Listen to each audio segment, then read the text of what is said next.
안녕하세요. 반갑습니다.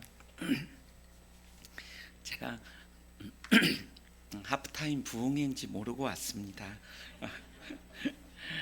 그러나 제가 늘 이제 말씀을 전할 때마다 생각하는 것은 우리가 하나님을 향한 열정 또 부흥에 대한 갈망보다 하나님이 더 원하신다. 그리고 하나님 은혜 주시기를 기뻐하시는 분이시다라는 생각을 늘 합니다. 그리고 우리가 외적으로 보여지는 한국 교회의 상황, 또 선교의 상황, 또 우리의 개인의 상황 이면에 우리가 느낄 수 없고 보지 못하고 듣지 못하지만 하나님은 부흥의 역사를 써가고 계시고 자신의 영광을 위한 열정으로 일하고 계신다라고 늘 믿고, 그래서 예배를 섬길 때마다 하나님이 실제로 그러한 부흥을 우리에게 주실 것들을 기대하고 기도하며 옵니다.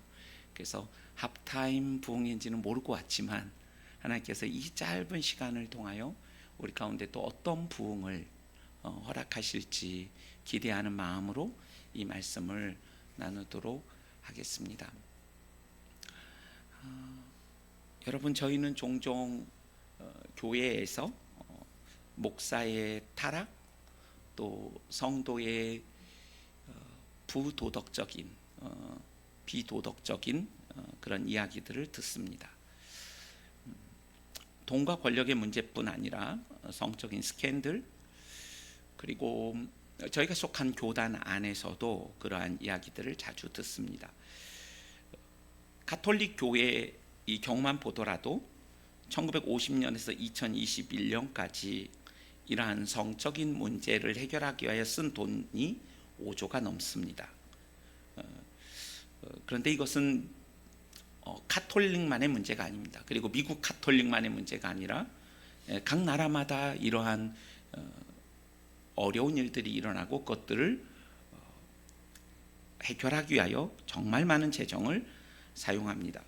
그래서 그러한 주제로 많은 영화들이 나왔어요. 스폴라이트라든가 더블트, 그리고 이러한 성직자들의 그 문제에 대하여 다룬 영화들이 꽤 많이 있습니다. 그러나 이 카톨릭은 조직적으로 하나가 되어 있기 때문에 이러한 것들이 측정 가능하지만 개신교는 너무나 많은 교파가 존재하기 때문에 이러한 것들을 통계화할 수 없지만 미국의 남침례교 선교 단체가 2019년에 성적 학대 피해자 보상과 예방 프로그램을 위해서 730억을 배정했습니다. 그 말은 실제적으로 미국의 한 개신교의 교단에서도 이러한 일들이 일어나고 있고 한국도 동일하게 이러한 일들을 경험하고 있습니다. 이러한 현상이 보여주는 교훈은 여러 가지이지만 이런 일들이 일어나는 주된 이유 중에 하나는 경고를 받지 않기 때문이라고 팀 켈러 목사는 이야기했습니다. 목양이 약화되고 목양을 하려는 목사도 줄어들고 있지만 경고와 목양을 기꺼이 받고자 하는 성도들도 줄어들고 있기 때문입니다. 목사와 성도의 사이가 서로를 소비하는 관계 안에서 서로가 서로에게 경책을 받지 않고 있는 우리의 현실이 존재하고 있기 때문입니다. 나이가 들어가면서 누군가 나에게 이러한 경책을 또 경고를 할 수 있는 사람이 사라져간다는 사실은 매우 서글프고 비극적인 일입니다. 우리는 교회를 공동체라고 말합니다. 그럼에도 불구하고 우리 자신도 그렇고 어쩌면 일부 리더들은 공동체를 조직으로 시스템으로 생각하고 접근하는 경우가 많이 있는 듯합니다. 조나단 에드워드라는 사람은 2차 대각성 부흥을 경험한 성도들에게 하나님의 임재를 지키십시오라는 설교에서 우리가 하나님의 영광을 보는 것이 실제로 제2차 부흥 가운데 수많은 사람들이 하나님의 영광을 경험했고 그 영광은 우리로 하여금 영광에서 영광에 이르게 하고 그리스도를 닮아가게 하고 거룩하게 한다라는 그 말씀을 통하여서 그는 하나님의 영광을 보는 것 안에 매우 위험한 함정이 있음을 이야기했습니다. 했습니다. 그 말은 부흥을 경험한 그 성도들에게 에드워드가 말하는 것은 영광을 본 만큼, 하나님의 은혜를 경험한 만큼 그 안에 위험함이 솟아리고 있다고 말한 것입니다. 그러면서 그는 성도들에게 이렇게 말합니다. 여러분은 이 문제에 관해서 상상할 수 있는 가장 훌륭한 감시자가 필요하고, 마음을 깊이 들여다보는 분께 가장 진지하게 부르짖어야 합니다. 자기 마음을 신뢰하는 사람은 어리석기 때문입니다 라고 그는 말했습니다. 오늘 우리가 읽은 본문은 잘 아시는 것처럼 바울이 주님의 이상과 계시를 보았고 3층 천에서 그 어느 누구도 경험할 수 없는 하나님의 계시와 은혜를 받았습니다. 그 은혜와 그가 본 영광이 위대하고 아름답고 높은 만큼이나 그에게는 특별한 하나님의 보호하심이 필요했습니다. 저는 이 말씀을 읽을 때에 저와 관계없는 말씀이라고 생각하기도 했습니다. 저는 그런 3층 천에 가본 경험이 없고 이런 위대한 계시와 은혜를 받은 적이 없기 때문이기도 했습니다. 그러나 이 말씀을 묵상하면서 다시 깨달은 것은 어쩌면 바울이 이해했던 그 하나님보다 우리는 2000년 동안 이 성경의 계시가 풀어지면서 더 많은 계시와 은혜를 받은 사람일 수도 있겠다는 생각을 해보면서 이 바울을 향한 오늘의 이 말씀이 나와 관계없는 말씀이 아니라는 생각을 다시 해보게 되었습니다. 저는 오늘 바울이 경험한 이 연약함에 대하여 나누려고 합니다. 그리고 이 연약함이 무엇인지, 그리고 이 연약함은 어디로부터 오는 것인지, 그리고 이 연약함은 왜 우리에게 주어지는 것인지를 살펴봄을 통해서 우리가 연약해질 수 있는 용기에 대하여 생각해 보고자 합니다. 첫 번째로 연약함이란 무엇일까요? 바울은 이곳에서 자신이 사탄의 메신저라고 하는, 사탄이 보낸 사자와 같은 관계의 어려움과 육체의 가시라고 하는 이 질병을 겪고 있습니다. 그 취약함 앞에 있습니다. 유튜브에 보면 테드라고 하는 유명한 세계적인 강사들의 강의 모음을 가지고 있는 강의 유튜브가 있습니다. 그곳에서 아주 유명한 브레네 브라운이라는 사람이 있습니다. 우리나라에도 많은 책이 번역되어 있습니다. 그는 리서치를 하는 사회복지 쪽의 유명한 학자입니다. 그리고 그가 연구하는 것은 연약함과 이 연약함이 주는 수치에 대하여 연구합니다. 그는 말하기를 우리가 가지고 있는 많은 연약함들, 바울도 이런 연약함을 갖고 있었고 어느 누구도 자신의 취약함이 없는 사람이 없기 때문에 그 취약함에 대하여 이야기하면서 이 취약함은 사람들에게 수치심과 부끄러움을 준다고 그는 이야기합니다. 그런데 우리가 오늘 읽은 고린도 후서와 전서를 보면 고린도 교회의 상황은 헬라인들은 지혜를 구하고 유대인들은 능력과 표적을 구한다고 되어 있었습니다. 그러니까 그 시대에도 우리가 그리스 문학을 보면 오디세우스나 아킬레스와 같은 인물 역시 그 호메로스라는 그 작품에 보면 자신의 꾀와 힘을 자랑하는 모습이 나옵니다. 그러니까 이 성경이 쓰여지던 그 그리스 시대의 가장 최상의 가치는 힘과 지혜였습니다. 그래서 실제로 헬라인들은 지혜를 구하고 유대인들도 힘과 능력과 표적을 구했습니다. 그런데 바울은 이렇게 말합니다. 그 당시에 철학과 수사학이 최고의 학문의 가치로 여겨졌고 이 철학의 내용을 이 수사학에 담아서 잘 전달하는 것이 최고의 학문으로 여겨졌던 그 시대에 바울은 철학 대신 그리스도의 복음, 십자가의 복음을 이야기했고 그는 말의 지혜로 하지 아니하고 수사학 대신 성령의 능력으로 복음을 전한다고 했을 때 모든 사람에게 빈축을 샀고 지성의 강한 반발을 일으켰던 그러한 현실 속에서 이 말씀이 쓰여지고 있습니다. 브레네 브라운이라는 사람은 21세기의 백인 여성들, 중산층의 사람들의 수치심을 유발하는 것이 무엇인가를 이렇게 이야기합니다. 외모, 체형, 돈, 직업, 가정, 자녀교육, 정신건강, 육체건강, 나이듦, 이런 것들이 사람들에게 수치심을 일으킨다고 합니다. 그리고 이런 것들을 사람들은 취약함이라고 생각한다는 것입니다. 21세기 전에 고린도 교회의 모습이나 어쩌면 21세기의 미국 사회의 모습은 크게 다르지 않은 것 같습니다. 지혜와 힘이 없으면 그것은 취약함으로 여겨졌고 그것은 부끄러움을 유발했던 것처럼 또 다른 모양으로 21세기의 미국 가운데 자신이 가진 이 취약함은 우리에게 수치심을 불러일으키고 있는 듯합니다. 한국 사회를 평등사회라고 합니다. 평수와 등수가 모든 것들을 결정하는 그런 사회를 일컬어서 하는 말이죠. 그렇다면 한국 사회는 어떻습니까?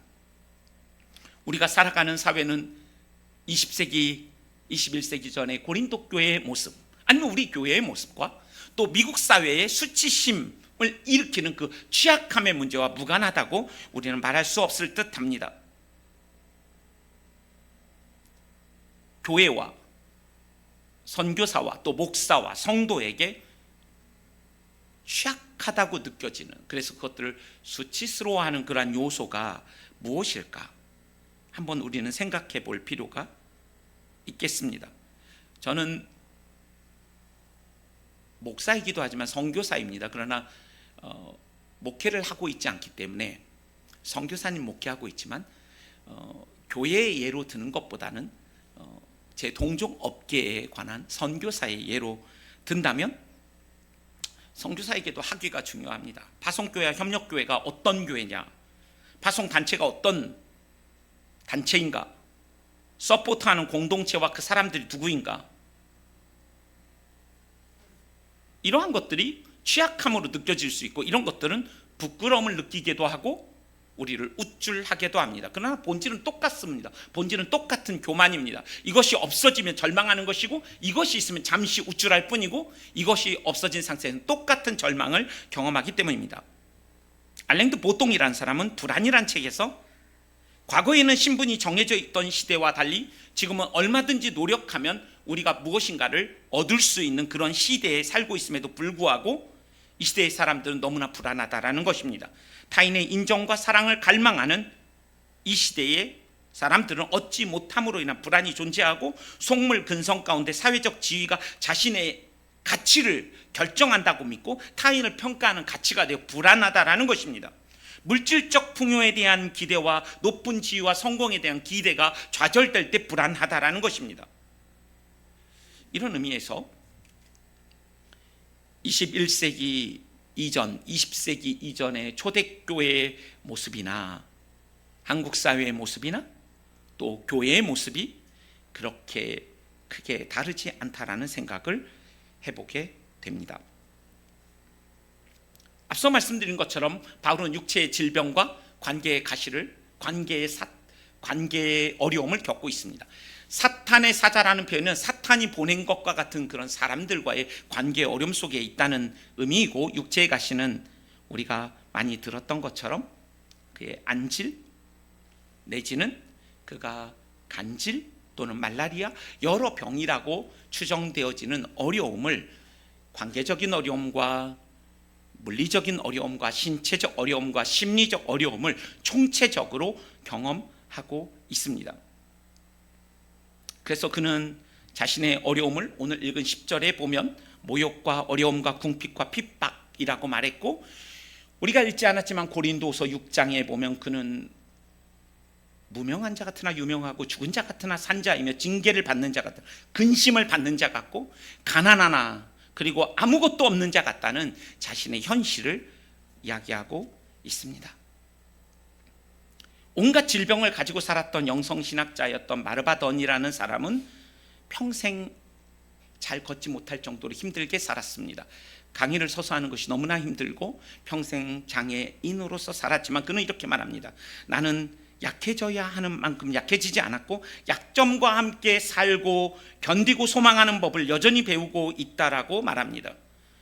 저는 질문하고 싶습니다. 우리의 약함은 여전히 수치심의 이유입니까? 불안의 요인입니까? 아니면 바울이 오늘 이 말씀에서 궁극적으로 우리에게 전해주는 이 약함이 자고하지 않을 수 있는 근거이고 하나님의 능력이 머무는 통로이기에 이 약함이 기쁨이 되고 약함이 자랑도 되며 이 약함 안에 하나님의 능력이 머물므로 말미암아 약함이 강함이라는 이 역설적 진리를 우리가 경험하고 있는지를 우리는 되묻는 시간이 되었으면 좋겠습니다. 이 약함은 어디로부터 오는 것일까요? 간단하게 이야기하고 약함의 원인, 하나님이 이 약함을 왜 허락하셨는지를 생각해 봄으로써 우리가 약해질 수 있는 용기를 우리가 가질 수 있는가 생각해 보고자 합니다. 바울은 이 약함이 사탄의 역사와 관련이 있다고 느꼈습니다. 그래서 사탄의 사자라고 표현하고 있습니다. 육체의 가시라고 할 때 이 가시는 날카로운 의료용 도구라든가 말뚝과 같은 의미를 가집니다. 그러니까 그냥 뾰족한 얇은 가시가 아니라 엄청난 무게를 가진 그 가시가 나의 몸을 찔러대는 것과 같다고 말하는 동시에 지금 관계적인 이 어려움, 심리적인 어려움은 사탄이 역사하는 것 같은 그런 느낌 속에서 그는 이 고통을 직면하고 있습니다. 그러나 그는 오늘 말씀을 잘 읽어보면 하나님께서 이 고통을 허락하셨다고 말하면서 사탄이 역사하는 것 같지만 그 배후에서 여전히 하나님이 나를 지키시고 보호하고 양육하고 계신다는 입장에서 이 고난의 문제를 새롭게 해석하고 있는 것을 보게 됩니다. 사탄 역시 하나님의 통치 아래 있음을 그는 인식하면서 이 약함이 없어지도록 3번을 구했다는 말은 죽도록 구했다는 말입니다. 수도 없이 구했다는 말인데, 수도 없이 구했지만 죽어라 없어지지 않는 현실을 새롭게 그는 해석하고 있습니다. 이전에는 약함이 극복되고 해결되는 것 외에는 다른 여지를 두지 않고 기도했지만 이제는 그 약함이 뒤에서 살펴보겠지만 나를 교만으로부터 지켰으며 그 약함이 하나님의 영광이 머무는 그 성막의 쉐키나의 그 영광을 나로 하여금 누리게 하는 통로가 되었다는 그 방향으로 그는 이 고난을 다시 한번 해석하고 있습니다. 여러분, 인생은 해석의 문제가 아니겠습니까?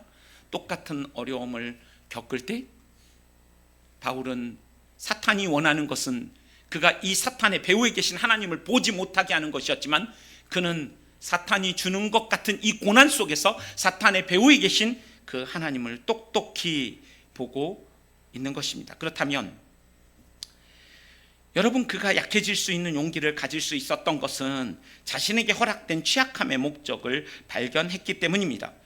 유대교와 기독교 외에 인간의 약함과 비참함과 상관없이 인간 자체로서 존귀하다고 말하는 진리는 존재하지 않습니다. 어거스틴이 말한 것처럼 하나님은 이 세상에 오직 나 하나만 있는 것처럼 사랑하십니다. 그리고 하나님이 자충족하시고 부족함이 없으심에도 불구하고 우리를 사랑하신다는 의미, 그분이 사랑이시다, 성부와 성자와 성령이 사랑이시고 그 사랑 안에 아무런 부족함이 없고 완전한 기쁨이 있다는 이 말의 의미는 하나님이 어떤 사심과 저희를 가지고 자신의 부족함을 채우기 위하여 여러분과 저를 수단화시키실 수 없는 그런 하나님이시라는 사실을 우리에게 보여줍니다. 하나님 우리를 목적 그 자체로 대하신다는 의미이죠. 바울은 오늘 이러한 상황에 대한 새로운 해석 속에서 하나님이 고난을 허락하신 2가지 이유를 분명하게 발견합니다. 첫째는 7절에 2번이나 반복되어지는데 교만하지 않도록, 겸손하도록, 스스로 높이지 않도록이라고 주님이 깨닫게 하시는 그 뜻을 발견합니다. 이 원래의 의미는 교만하지 않도록이라는 이 단어는 들어 올려지고 붕붕 떠다니고 선을 넘다라는 의미입니다. 우리의 삶 속에 우리가 하나님의 통치로부터 멀어지는 그 순간 우리는 바늘 구멍만한 틈이 있으면 자기 애와 자기 의를 주장합니다. 자기 주장성과 자기 중심성을 벗어나기가 어렵습니다. 하나님께서는 이 치명적인 그의 받은 은혜와 영광이 큰 만큼 그가 교만해질 수 있다는 사실을 알았기 때문에 하나님은 그를 보호하시기 위하여 그 가운데 이 고난을 허락하셨다는 사실을 그는 깨닫게 되었습니다. 여러분, 우리 자신과 우리 자신의 사역 또는 우리 자신과 우리 자신이 가지고 있는 그 무엇을 나의 정체성과 동일시함으로써 가지게 되는 그 위험으로부터 하나님은 바울을 보호하셨고, 바울을 통하여 여러분과 저를 영적인 교만으로부터 보호하시기를 원하신다는 사실을 이 말씀을 통하여 생각해 볼 수 있습니다. 미우라 아야코라고 삼포능자라는 빙점이라는 소설을 쓴 여자는 평생 아픈 채로 살았습니다. 요양원에서 예수님을 믿는 자신의 의사 친구를 통하여 예수님을 알게 됐고, 그의 남편이 연하였지만 아주 좋은 그리스도인을 만나 평생 살았습니다. 그는 일평생 아팠지만 이렇게 기도했습니다. 잘 들어보십시오. 하나님 아버지, 제가 아프지 않으면 드리지 못할 기도가 있습니다. 아프지 않으면 듣지 못할 말씀이 있습니다. 아프지 않으면 접근하지 못할 지성소가 있습니다. 아프지 않으면 우러러 만나 뵙지 못할 거룩한 얼굴이 있습니다. 아프지 않으면 저는 인간일 수조차 없습니다. 하나님 아버지, 저는 아팠기 때문에 기도했습니다. 아팠기 때문에 하나님의 말씀에 귀를 기울였습니다. 아팠기 때문에 하나님께 예배했습니다. 아팠기 때문에 거룩한 하나님의 얼굴을 볼 수 있었습니다. 제가 아팠기 때문에 신앙을 가지고 주님께 감사할 수 있었습니다. 주님, 저는 매일 아침 눈을 뜨면 오늘이 생의 마지막 날일지 모른다고 생각합니다. 죽음이라는 최후의 의무를 완수하기까지 저는 매 순간 주님만 바라보며 최선을 다해 살아갈 것입니다. 바울을 향한 하나님의 뜻은 수많은 신앙인들 가운데 지금도 이루어지고 있습니다. 그 취약함, 그러나 그 취약함이 부끄러움과 불안을 유발하지 아니하고, 그 취약감 때문에 주님께 나아가 의존하고 주님과의 친밀함을 경험하는 그러한 놀라운 경험은 지금도 계속되고 있고, 주님은 여러분과 저에게 오늘의 이 말씀을 통하여 이러한 복을 누리기를 원하시지 않은가 생각해 봅니다. 자신의 외적인 사역과 아니면 여러분들이 가진 직업과 사회적인 포지션과 어떤 그런 위치와 그러한 것들을, 여러분의 자녀의 성공과 나의 배경과 이런 것들을, 정체성을 동일시할 때 우리는 반드시 열등감과 교만감에 맞닥뜨립니다. 이 두 가지의 모습의 뿌리는 앞서 말씀드린 것처럼 교만함입니다. 이렇게 되면 우리는 내적인 삶, 기도하고 하나님과의 친밀함과 성령의 열매를 구하기보다는 외적인 사역에 초점을 맞추게 되어 있습니다. 성도의 사명은 영광스럽지만 위험합니다. 목사와 선교사도 동일합니다. 하나님의 위대하심과 아름다움과 선하심을 깊이 누리면서 하나님을 말해야 하는데, 때로는 우리의 기도 생활이 끔찍하고 아내와 아이들과의 관계가 끔찍하고 자신과 자신의 관계가 끔찍할 수 있기 때문입니다. 하나님과 친밀하거나 하나님과 친해야 되는데 친밀하지 않을 수 있으면, 그러면 우리는 위선과 거짓됨으로 우리의 가면을 쓰고 신앙생활을 할 수 있기 때문입니다. 많은 일을 하지만 내면의 평화와 안식과 쉼이 없음을 경험할 때도 있습니다.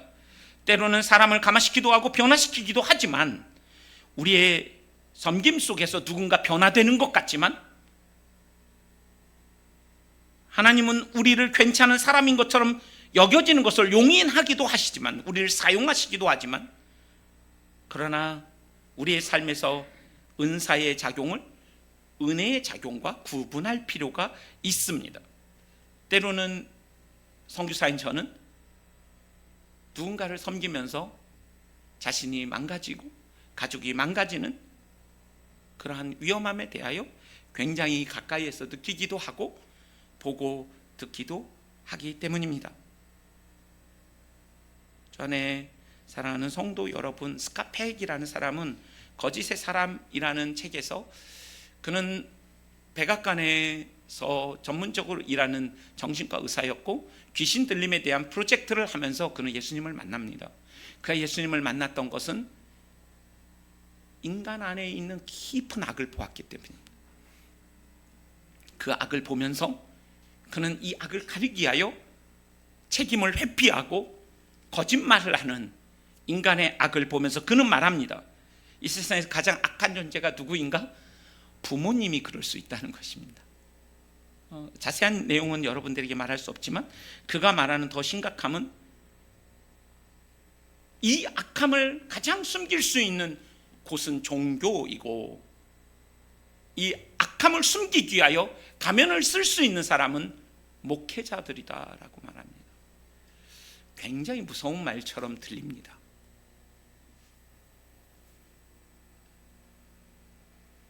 영광스러운 만큼 우리의 삶은 매우 위험합니다. 곳곳에서 들리는, 교회 안에서 들리는 성도들과 특히 저와 같은 이 목사들의 그 부정한 일들의 이야기는 하나님께서 때로는 우리의 약함을 허락하심으로 하나님 앞에 우리 자신을 돌아보게 하는 이 통로가 때로는 얼마나 복된가. 이 약함으로 인하여 우리가 겸손할 수 있고 주를 의지할 수 있다면, 모든 것을 얻고 그리스도를 잃어버리는 삶이 아니라 그리스도를 얻고 다른 것을 잃어버린다 할지라도 이것이 얼마나 복된 삶인지를 생각해 보게 됩니다. 여러분, 우리에게 취약함은, 한병철이라는 사람이 얘기했죠. 고통 없는 사회라는 책에서 고통은 완전한 타자가 들어오는 균열이다. 고통과 취약함은 하나님이 들어오시는 틈입니다. 이 균열된 틈을 통하여 하나님은 들어오셔서 역사하십니다. 바울은 약함과 고난 자체를 찬양하거나 즐거워하지 않습니다. 기독교는 그러한 종교가 아닙니다.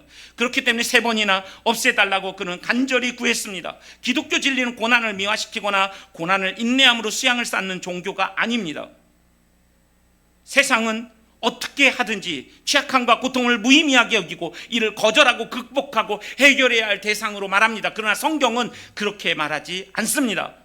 성경은 약함과 강함과 죽음과 생명과 패배와 승리와 십자가에 담긴 영광을 같이 이야기합니다.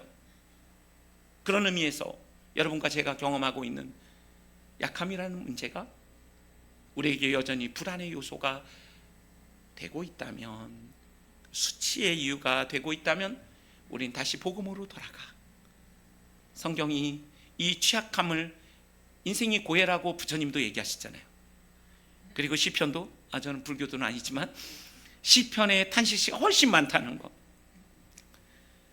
우리가 선택하지 않은 고통이 많을 수밖에 없는 이 세상 속에서 그 약함과 고통의 문제를 어떻게 해결해야 되는지를, 해석해야 되는지를 배우게 됩니다. 하나님은 왜 이 고난을 또 허락하셨다고 말하는 걸까요? 두 번째로 그는 이렇게 말합니다. 하나님이 안 돼 라고 말씀하지는 않으시고 나의 은혜가 너에게 충분하다.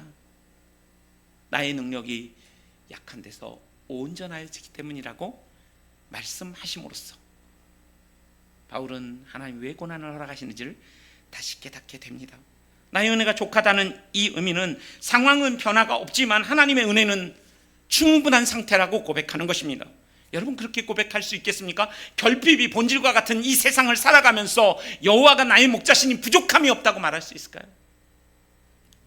그렇게 고백할 수 있다면 하나님은 여러분의 삶을 통하여 영광을 받으실 것입니다.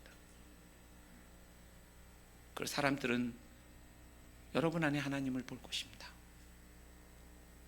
결핍 속에서 살아가는 인생이 과분한 하나님의 은혜 속에 살고 있다는 그 믿음과 하나님이 나를 심판하셔도 선하시다는 그 믿음 안에서 하나님이 실패하지 않는 사랑을 끊임없이 바라보는 것 말입니다. 바울은 경험합니다. 이 약함 속에서 하나님께 끊임없이 부르짖으면서 하나님이 자신을 자고하지 않게 보호하시는 그 하나님의 놀라운 손길을 경험할 뿐 아니라 이 약함이 하나님의 능력을 덧입는 쉐키나의 영광을 가져둔다는 사실을 그는 경험하면서 다시 자신의 사탄의 가시라고 여겨졌고 사탄의 사자라고 여겨졌고 육체의 가시라고 여겨졌던 것들을 다시 없애달라고 구하지 않게 됩니다. 바울은 이 질병과 이 관계의 어려움을 내가 경험한다고 할지라도 그 안에서 그리스도를 얻고 그리스도를 만나고 그리스도의 친밀함을 누릴 수 있고 그분의 능력과 영광이 머물 수만 있다면 이 고난은 영광스럽다. 이 약함은 나의 자랑과 기쁨이며 능력의 원천이다 라고 고백합니다. 하는 것입니다. 여러분, 하나님은 그런 연약한 자들을 통하여 자신의 일을 이루십니다. 여러분, 아브라함 대단한 사람 아닙니다. 그러나 아브라함은 20억의 무슬림과 24억의 기독교인과 1300만 명의 유대인들에게 영향을 가장 많이 끼친 사람입니다. 그는 대단한 책을 쓰지도 않았습니다. 그는 우상공장 사장 아들이었습니다. 그리고 구라 충만했습니다. 전문 용어인데 뻥으로 충만. 아내를 누이라고 했죠. 이런 남편을 내자로 뭐라고 합니까? 나쁜 남편이라고 합니다. 6자로는 아주 나쁜 남편이라고 하는데, 그러한 사람을 하나님 사용하신 이유가 무엇입니까? 하나님이 함께 하시는 것을 사람들이 보는 삶을 살았습니다. 어떤 학자는 그걸 신실한 현존이다 라고 말했습니다.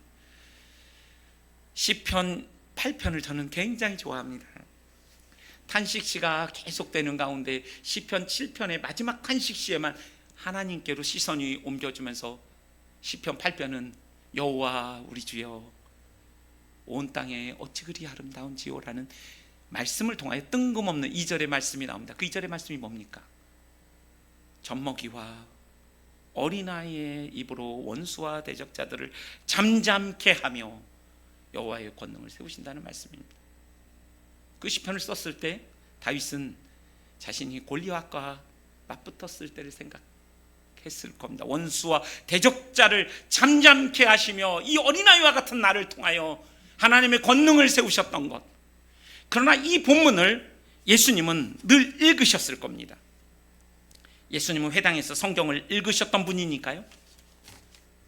예수님도 생각하셨을 겁니다. 고린도서 13장 4절에 보면 그분은 약하셔서 십자가에 못 박혀 죽으시지만 하나님의 능력으로 살아계십니다 라고 말합니다. 그는 스스로 약하여지셨습니다. 그리고 하나님의 능력으로 살아나셨습니다. 예수님은 시편 이 말씀을 읽을 때 어린아이와 젖먹이와 같은 자신의 무력한 채 내버려 두시고 무력함을 선택하신 그 그리스도께서 그 약함의 상징이었던 이 수치의 상징이었던 십자가에서 참 지혜와 참 능력과 참 영광이 무엇인지를 보여주셨던 그 삶을 이제는 성도들에게 쫓아오라고 초청하시는 것입니다. 여러분, 우리가 뭐라고 원수와 대적자 입을 잠잠케 하며 그의 권능을 세울 수 있는 존재로 살아갈 수 있겠습니까? 그러나 주님이 보여주셨습니다. 그리스도의 길을 쫓고 그 약함을 선택하며 그 약함을 기쁨과 자랑과 능력으로 삼고 살아가는 그 사람들에게는 이 약함 때문에, 고통 때문에 자고하지 아니하고 주님을 의존함으로 주님과 친밀한 가운데 주님의 능력이 머무는 삶을 사는 사람이라면, 우리같이 연약한 마른 막대기와 같은 우리들을 통하여 타담한 그 불쏘시개와 같은 우리 같은 존재를 통하여 하나님은 생명의 역사를, 구원의 역사를, 영광의 역사를 이루실 것이라고 우리에게 말씀하고 계십니다. 십자가에서 예수님은 가장 약한 순간에 가장 위대한 능력을 나타내셨습니다. 우리는 하나님을 의지할 만큼 우리가 약하지 않은 것이 우리의 문제는 아니겠습니까? 그래서 오늘의 말씀처럼 하나님이 우리를 약한 가운데 두시는 그 목적을 이해하고 그 약함 속에서 수치와 불안의 이유가 되지 않고 우리의 자랑과 기쁨과 능력이 되었다 고백함으로 주를 영화롭게 하고 많은 사람들에게 신실한 현존으로 주님의 이름을 높이게 하는 복된 통로되는 삶 사시기를 주님의 이름으로 축원합니다. 우리 한번 기도할까요?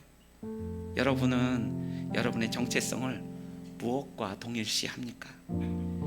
때로는 우리가 외적으로 무엇을 가지고 있고 성취하고 사람들의 인정과 영향력과 그런 것들을 우리의 외적인 것들과 우리의 정체성을 동일시할 때가 있지 않습니까?